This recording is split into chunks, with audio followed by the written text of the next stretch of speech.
Cinematography 101. What is cinematography? We love cinema.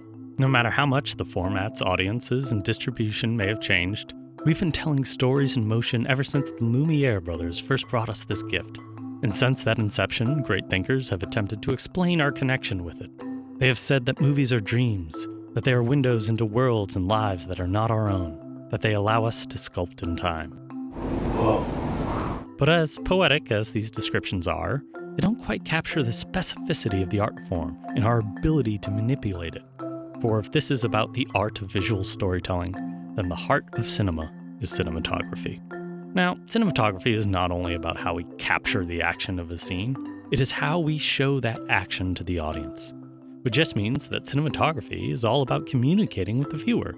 Take it or leave it. But because cinematography is often so beautiful and so emotional, it makes us assume that the murky process of filming movies must be built on some murky instinct.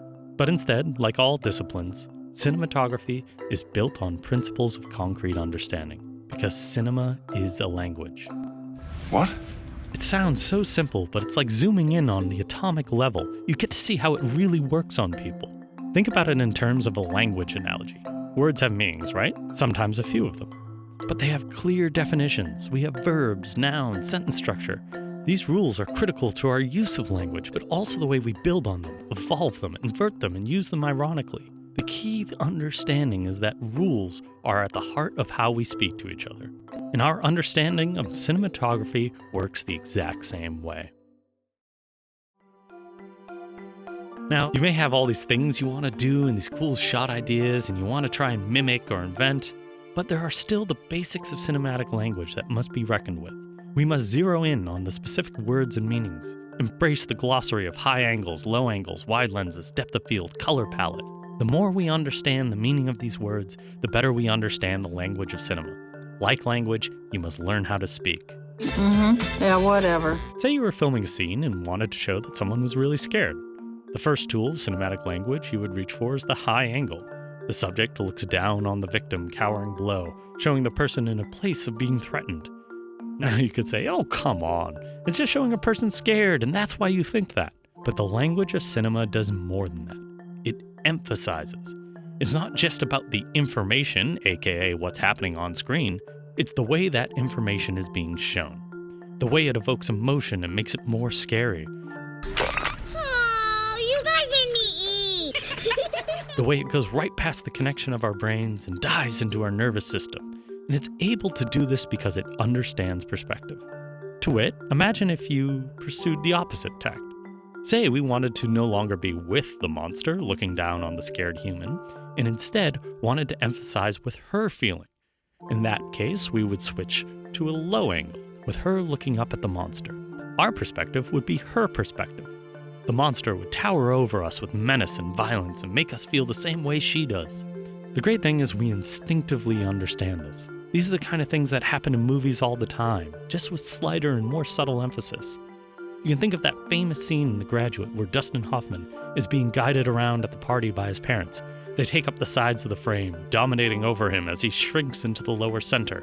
It's the same exact principle as the overt horror movie shots we talked about before, just used in a much more subtle context. Oh yes, I see. Now, cinematography is obviously not a series of mechanical, static angles. Cinema is alive. It moves. And just like with angles, the way the camera moves tells us something too. The smoothness of a Steadicam or a tracking shot instills us with confidence, ease, and an omnipresent godlike ability to go through action with clarity and impunity.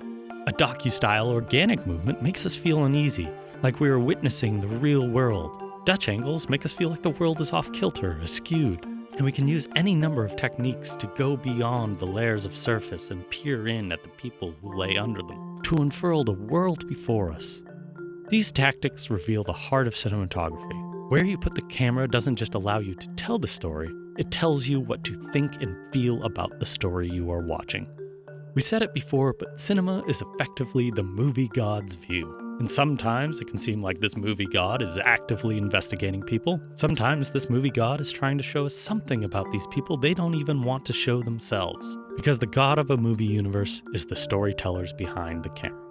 Therefore, it is up to you to decide what you wish to communicate. to emphasize, to make us feel something. You may think that you want your action heroes to be unstoppable, cool badasses, but doing so can easily lose the dramatic effect of a fallible hero in danger, making the audience feel that way too. We are going to die! Either way, it's all about what you want to communicate to your audience. Cinema is a language, so it's time we start talking.